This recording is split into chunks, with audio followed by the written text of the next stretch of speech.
Bonjour à tous, alors aujourd'hui on va faire un test du smartphone de LG, le LG 4C. C'est parti. Nous voilà avec le LG G4C. Alors pourquoi j'ai ce téléphone en ma possession? Tout simplement parce que mon iPhone a eu un problème avec le Touch ID, donc un problème matériel avec le Touch ID, donc il est en réparation. Il est parti chez le SAV d'Apple. Donc j'en ai pour au moins 2-3 semaines d'attente. Donc en attendant, je suis allé à la FNAC et comme je l'avais acheté à la FNAC, on me propose le LG G4C en prêt. Donc c'est plutôt pas mal. Donc je me suis dit, bah, pourquoi pas faire un petit test.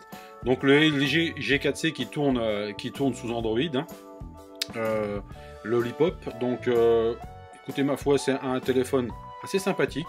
Il est un petit peu incurvé, vous voyez. Donc tout s'enlève, la façade arrière s'enlève. Donc la batterie qui fait 2540 mAh, donc une bonne petite batterie. Moi, je l'ai rechargé avant-hier. Et je vais le recharger seulement aujourd'hui. Bon, c'est vrai que j'ai pas eu non plus une utilisation intensive, mais je pense que 2 jours sans vraiment recharger le téléphone, bah, c'est pas mal.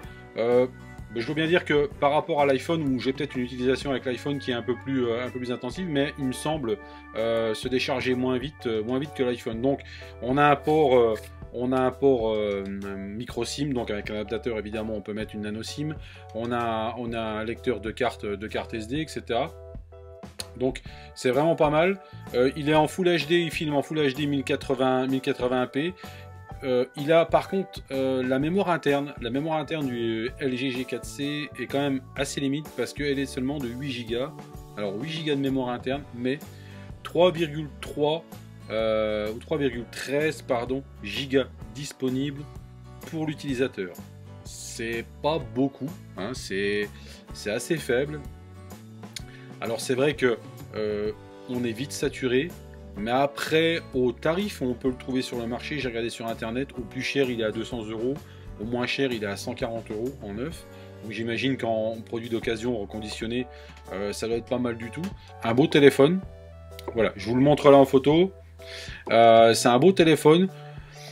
Évidemment, quand on a l'habitude de l'iPhone, l'habitude du iOS, passer sur un LG sous Android, je dois vous avouer que ça a été pour moi un peu compliqué. Mais finalement, on s'y fait. Je suis impatient de retrouver mon iPhone. Mais finalement, on s'y fait. Et pour moi, c'est une expérience qui est pas inintéressante. Donc j'aimerais bien la renouveler avec d'autres téléphones sous Android pour voir un peu. Parce que c'est vrai qu'il y a la couche Android, mais chaque constructeur de téléphone met ça, entre guillemets, sa surcouche. Donc, pour ceux qui veulent un téléphone pas trop cher, qui rende quand même de très bons services, le LG G4C, où il y a les G4 aussi, pour un tarif qui va, allez, je vous le dis, de 140 à 200 € sur internet, et ben c'est vraiment un téléphone qui est très intéressant. Donc moi je le conseille. Il est équipé, je regarde en même temps ma fiche technique, il est équipé d'un nombre de cœur CPU au nombre de 4, il a un Snapdragon 410, donc c'est pas mal. Définition de l'écran 1280 pardon, par 720 pixels. Donc voilà, c'est pas mal. Écran 5 pouces. Donc comme je l'ai dit, il tourne sur l'Android 5.0.2, donc c'est Lollipop. Il a des capteurs d'accéléromètre, capteur de proximité, capteur de lumière. Il pèse 136 grammes, donc ça va, il n'est pas trop lourd. C'est vrai que dans la poche, je le sens pas plus que ça.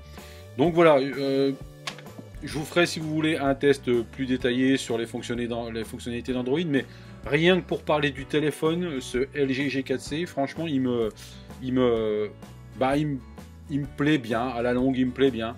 Au début, j'ai eu un peu de mal, mais à la longue, il me plaît bien. Donc, si vous avez un budget qui excède pas les 200 €, même si vous pouvez le trouver à beaucoup moins cher, je vous le conseille fortement. Et puis Android, c'est vrai que on s'y fait, tout doucement, on s'y fait. Ça m'a pas fait oublier iOS, mais on s'y fait. Donc voilà, un petit téléphone bien sympathique qui rend de fiers services. Au niveau fluidité, pour basculer d'un écran à un autre, de la fluidité, etc., franchement, il est pas mal.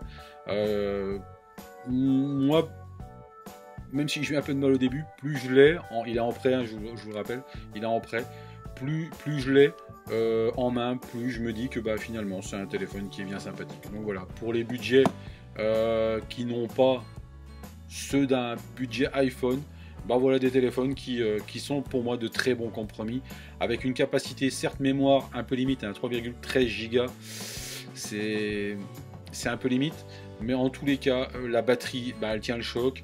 On peut mettre une micro SD, donc la carte SIM, micro SIM, nano SIM évidemment avec les adaptateurs, la batterie qui tient au moins 2 jours en utilisation normale, qui tient au moins 2 jours. L'iPhone, je suis obligé de le recharger tous les soirs.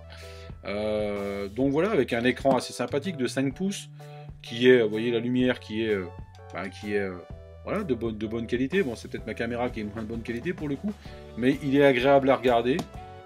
Et moi, j'aime encore assez bien, et je remercie justement à la Fnac de m'avoir prêté un téléphone comme ça, parce que je ne m'attendais pas à avoir ça en prêt, je m'attendais plutôt à avoir un vieux coucou, mais non, pas du tout.